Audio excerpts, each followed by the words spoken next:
the final week of our teaching series called The Real Jesus. And so what we've been doing during this series is we've been looking at various topics related to kind of who the scripture says that Jesus is. And so today we are going to finish up by looking at the fact that Jesus is coming back again to the earth. Now, I want you to think with me for a moment. When you know someone's coming over to your house, inevitably what happens is you produce a list of things that you need to do around the house, or someone very close to you that loves you dearly produces a list that you will need to then do when around the house in order to make these people that are coming over, feel welcome. Some of you know that Colleen and I take turns with the dailies in hosting our small group on Thursday nights. And we know that on the Thursday nights that we host small group, we have a list of things that need to be done in order to make people feel welcome. And when I think about that, I think we do that because we want to be prepared to welcome the people that arrive. And this is exactly the attitude that Matthew is seeking for his readers in Matthew 24 concerning the future arrival of Jesus back to this earth. And so I want to go there this morning and talk to you a little bit about that. So if you have a Bible, turn to Matthew chapter 24. If you are going to be using a smartphone, go ahead and do that. The Bible app, Matthew 24. We'll be looking at Matthew 24 and also part of Matthew 25. I feel like when you jump into the middle of a book, you need to set the background a little bit. So I'm going to set the background a little bit for where we are this morning. There are 4 books at the beginning of the New Testament. So the Bible's divided into 66 books written by a bunch of different authors. The first 39 are the Old Testament, and the last 27 are the New Testament, okay? And so 66 books. The way that I remember that, which you're not going to remember it this way, but Mario Lemieux was a hockey player, and he wore 66. And so there's 66 books, and that's how I know that. Okay, so 39 in the Old Testament, 27 in the New. The first 4 in the New are called the Gospels. And the first of those 4 Gospels is Matthew. Now, Matthew was a gospel that was written predominantly for the Jews. In the book, Jesus is presented as the king, the Messiah who was promised long ago in the Old Testament. And so despite his teaching and his miracles that we see contained in the book, what we see in the book is that the Jews as a whole rejected him. And this rejection shows up kind of throughout the whole book, but it actually shows up more so in the second half of the book where we are in our text for this morning. Now, if there are leaders of this rejection, those leaders would be called the Pharisees. The Pharisees were these deeply, quote unquote, religious people, but who were really all about rules and all about power. But their hearts didn't really follow God. And so they constantly clashed with Jesus throughout his time on the earth. And Jesus, to be fair, doesn't hold back in the fire that he brings against them either. What we know about the Pharisees is that their disbelief and their desires for power and control leave them squarely in Jesus' crosshairs throughout the book.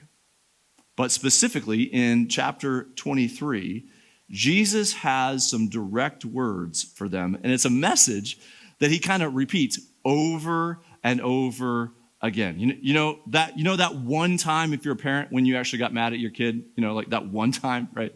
And then you tended and usually it's because you told your kid to do something and they didn't remember it. And so you were like, oh, I'm going to be this wonderful, kind parent. I'm going to tell you again, right? And so then you tell them again. And the message doesn't seem to be getting through. So what do? You just continue to repeat it. And usually the volume tends to go up a little bit, right? Because, maybe there's earwax or issues or something like that. So you continue to kind of reaffirm that. So Jesus is kind of giving this message to the Pharisees, and he's repeating them over and over again in Matthew chapter 23. And so Matthew 23 is setting the context for Matthew 24.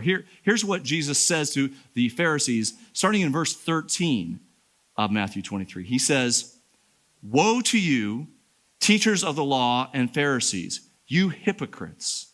Verse 15, "Woe to you, teachers of the law and Pharisees, you hypocrites." Verse 16, "Woe to you, blind guides, Verse 17, you blind fools. In verse 19, you blind men. In verse 23, he says, woe to you, teachers of the law and Pharisees, you hypocrites. In verse 25, he says, woe to you, teachers of the law and Pharisees, you hypocrites. In verse 27, there's a theme here, right? You can catching this? Verse 27, he says, woe to you, teachers of the law and Pharisees, you hypocrites. And verse 29, he says, woe to you, teachers of the law and Pharisees, you hypocrites. And then in verse 33, he wraps it all up in this text by saying, you snakes, you brood of vipers. All right, so let's just go ahead and say Jesus doesn't have a lot of good things to say about the Pharisees, right? In this text, we see that there is a group of people that are disbelieving and rejecting Jesus, rejecting him as king. And Jesus has harsh words for them because they're all about rules and all about power and not about obeying and following God. And so when Matthew presents Jesus as king, we see that the Pharisees want no part of it. And so that's like the backdrop for Jesus talking about his coming in chapter 24. And notice how in chapter 24, we see the topic of Jesus is going to come back again and how Jesus tells his disciples what that will look like and what they should do as a result of that. So Matthew chapter 24, we're going to pick up in the later part of the chapter in verse 36. Here's what the text says. But about that day or hour, no one knows, not even the angels in heaven, nor the Son, but only the Father. And as it was in the days of Noah, so it will be at the coming of the Son of Man. For in the days before the flood, people were eating and drinking and marrying and giving in marriage, up to the day that Noah entered the ark. And they knew nothing about what would happen until the flood came and took them all away. This is kind of how it will be at the coming of the Son of Man. 2 men will be in the field, one will be taken, the other left. 2 women will be grinding with a handmill, one will be taken, and the other left. Therefore, keep watch, because you do not know on what day your Lord will come. Now, I'll be honest with you, right? This is a direct message from Jesus, and Jesus says direct things, and that's actually helpful for us and encouraging for us. Jesus doesn't beat around the bush when he wants us to understand something. He just tells us that, and that's really good. But when Jesus says this, he's actually talking about the future, because at this moment, as he's saying this, he's still on the earth. That's his first coming, right? So if we're talking about he's coming back, that means he comes the first time. And so he's currently on the earth the first time. So the second coming will then require Jesus to leave the earth, which he does after his resurrection. And you can see that in the book of Acts, chapter 1. And so Acts is the 5th book in the New Testament in terms of order. There we see that he there's something called the ascension, which just simply means that Jesus ascends to be to the right hand of the Father. And this is a little bit of a side note, but we know that in Matthew chapter 23, the Pharisees are consumed with power. They want power. They want the power to dictate to people what to do, to make rules, to do all these things. It's interesting that when Jesus ascends to heaven, he's at the right hand of the Father, and the right hand of the Father is actually a place of power and authority. So in reality, what we have here is the Pharisees trying to get the power that Jesus rightly has on his own. But I want to go back to the text here, and I want us to see specifically 2 things in the text from Matthew chapter 24, verses 36 to 42, about the second coming that I think will be helpful for us. And then Jesus actually gives us some practical teaching on how we live that out. So here's 2 things that Jesus says about the second coming. First is that no one will know when it will be except the Father. He says, in fact, the angels don't even know, and the Son doesn't even know. Only the Father knows when the second coming will happen. You know, my experience is, again, for some of you who don't know this, I grew up in church all my life. And so there's a sense in which it's easy for people who've grown up in church to start speculating about when Jesus is coming back. You know what I'm talking about, right? There's all the time. There's like people speculating, oh, he's going to come back here. This event happens, that means he's going to come back. When I grew up, we were in this environment where so kind of attached to all this is a person named the Antichrist, right? And it's in the book of Revelation. So where I grew up, in my circles, we were constantly trying to figure out who the Antichrist was. We were speculating constantly. And so it was like, oh, is this leader? This person's the Antichrist. No, this person's the Antichrist. Like if like somebody looked at you wrong, you'd be like, oh, maybe that person's the Antichrist. It was just constantly like speculation about who the Antichrist would be and like all this kind of stuff. And so the speculation piece is not a good thing because Jesus says, look, no one knows except the Father. So we don't need to speculate about it. The second piece that Jesus highlights here is that life will be going on as normal when Jesus comes back.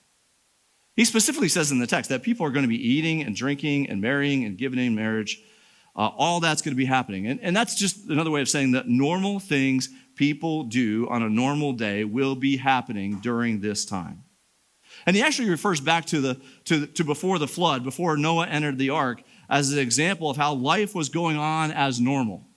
That like everything was going on as normal as Noah was building the ark. He builds the ark, and then he goes in the ark, and all of a sudden the flood happens, and then that's totally different.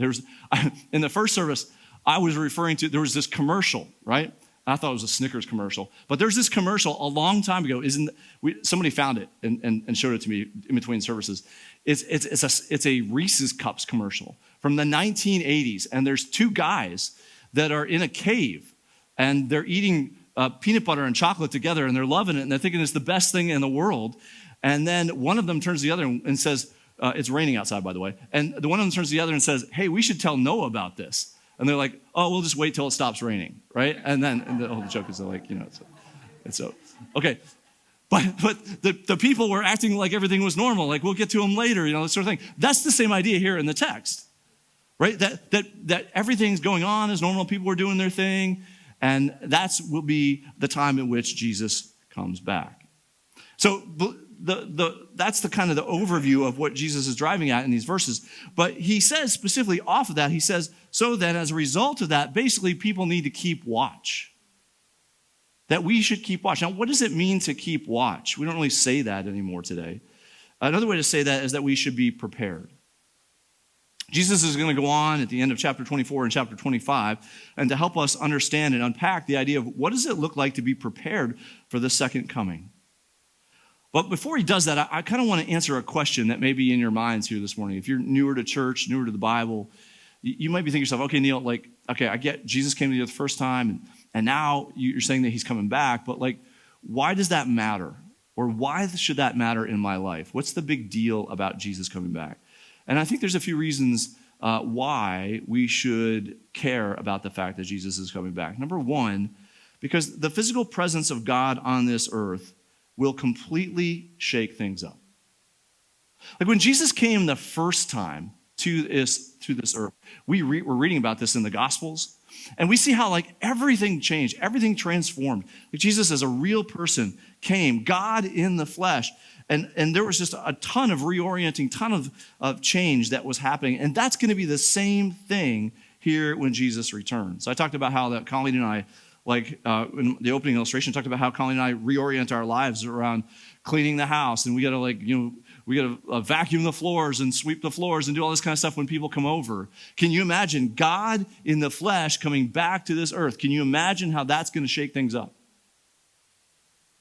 Secondly, to be clear, Jesus is not just coming back to hang out. He's coming back to make things right. He has a specific reason. Ever since sin entered the world, back in the Garden of Eden, all the world has been influenced by the sin. Even the most wonderful things that we have in our world today, even the most enjoyable things that we have in the world today, the beautiful nature, the sunshine that we have outside today, and the green grass. I don't know if you saw that on the way in. There's such nice green grass out here. And the beautiful backdrop, all that. But that stuff is still stained by sin. And even the relationships that you enjoy this morning, we have great relationships. You have friends. If you're married, you have a spouse. If you may have children, you may have grandchildren. All those relationships that you have that you really enjoy, the reality is they're still stained by sin. They're still not the way they were at one time back in the Garden of Eden. But we're specifically told that one day that will be different. One day in a kingdom that Jesus rules and reigns over, we will be free from the power and the presence of sin.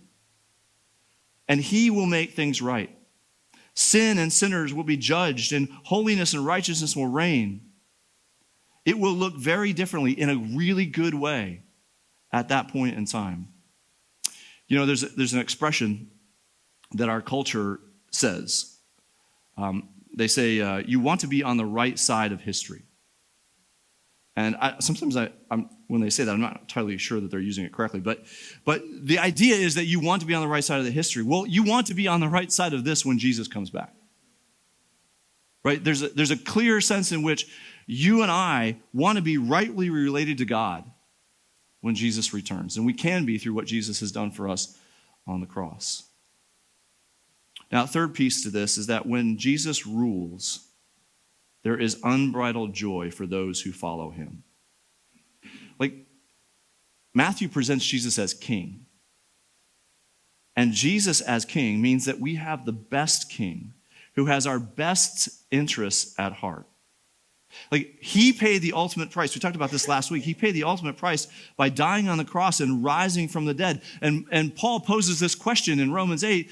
If God did not spare his own son, but offered him up for us all, how will he not also freely give us all things? Like, there's a sense in which we should be looking forward to the return of the king because of how great that will be.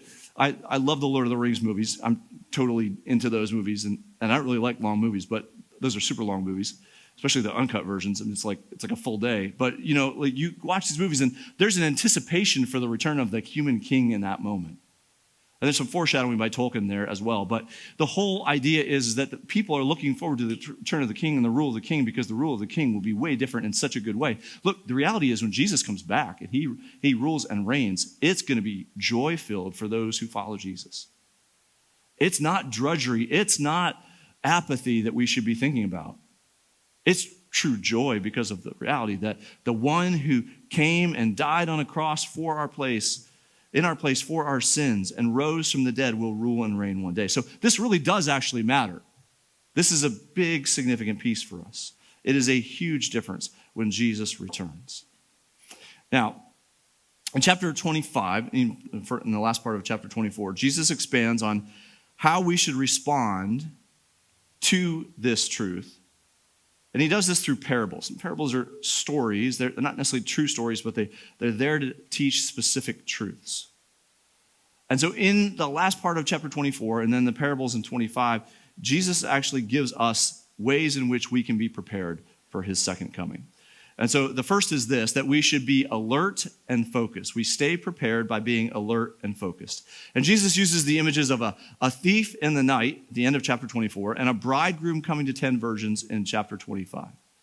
In both cases, what Jesus is asking from people is a different approach that involves being alert and focused.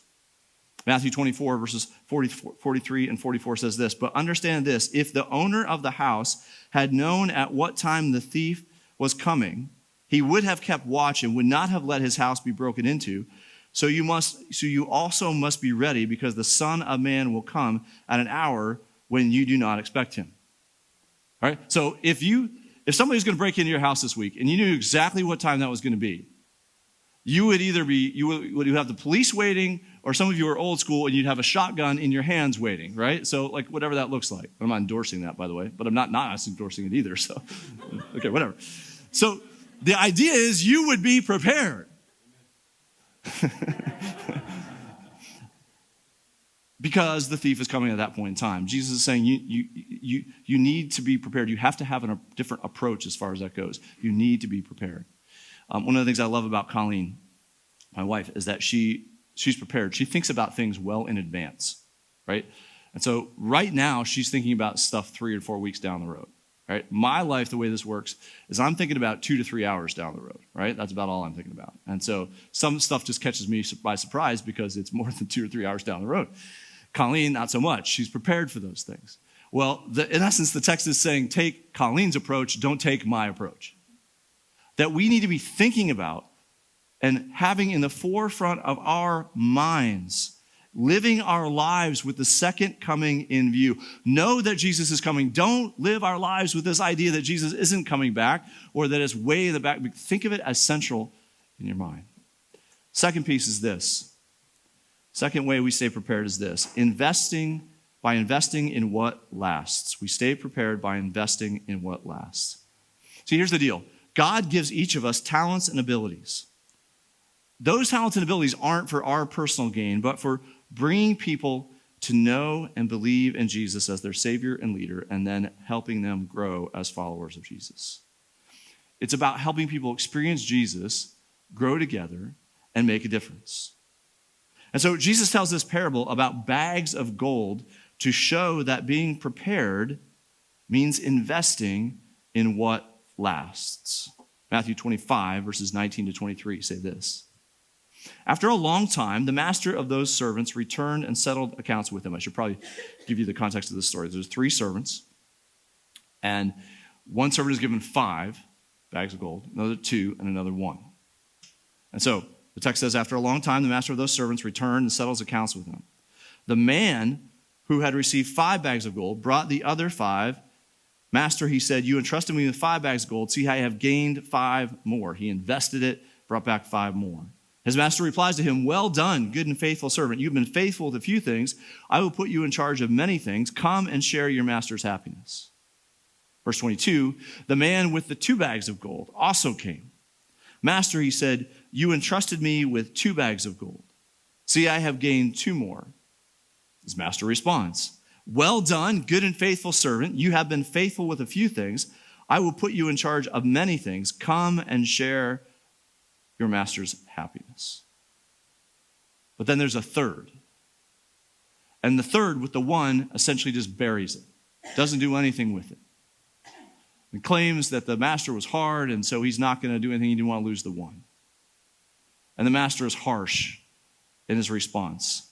And he's harsh in response because he fails to use what he had been given to invest it for things that last.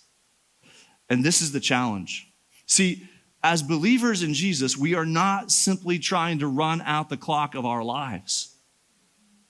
And so the second coming is a reminder that we have a lot to do and that we've been given gifts and talents and abilities to do that. And that we need to help people come to experience Jesus and grow together and make a difference. And that is what God has given us to do. And we do that through a bunch of different ways, and through our work and through our community and through our relationships. But the reality is we want to invest in people and invest in things that last. And that is what Jesus says is a way for us to be prepared. And the third way is the third way we prepare for Jesus' second coming is by matching our actions with our beliefs. Now, even as I say this one comes off like a little uncomfortable for some of us, but it is what Jesus says. And so meeting the needs of people around us is doing the will of Jesus. Now, as I say that, doing good deeds, doing good things for people doesn't gain forgiveness for us, but does show that we have been forgiven. It does give us evidence that we've been changed. It does give us evidence that grace is working in our lives. And so when we help other fellow believers in need, what we are doing are matching our actions with our beliefs, or another way to say that is we're simply obeying. Matthew 25, verses 37 to 40 say this. Then the righteous will answer him, Lord, when did we see you hungry and feed you, or thirsty and give you something to drink? When did we see you as a stranger and invite you in, or needing clothes and clothe you? Jesus had said all these things about that. When did we see you sick or in prison or go to visit you? And the king will reply, truly I tell you, whatever you did for one of the least of these brothers or sisters of mine, you did for me. You see, loving and caring for other believers and even people who are not yet believers is both a sign that we believe, which is the opposite of what the Pharisees did, by the way, in chapter 23. They used people to their advantage. They used people to maintain control. Instead, here we see the opposite message that Jesus gives to his disciples. Loving and caring for other believers, loving and caring for other believers is both a sign that we believe and a good practice for the coming kingdom. And I love how the verse 40, when it talks about Jesus, it doesn't just say Jesus will reply. He says the king will reply. It's reminding us again of Jesus and his authority, how he rules and reigns. He says, truly I tell you, whatever you did for one of the least of these brothers and sisters of mine, you did for me. And so the second coming matters. And Jesus calls us to be prepared, to be alert, and to be focused so that we can be ready and prepared. He calls us to invest in what lasts, and he calls us to match our beliefs and our actions so that we can live responsibly in light of this truth, this reality of Jesus' return. So the next time you have someone over to your house, maybe it'll be today, maybe you're having somebody over for lunch today, maybe you are going to connect with somebody this week and you have somebody over to your house, and you find yourself like sweeping up or like vacuuming or cleaning different things or cooking food or whatever that looks like for you. May that remind you that as those people are coming over, Jesus is coming back again. God in the flesh is coming back again, and we want to be ready. We want to be prepared.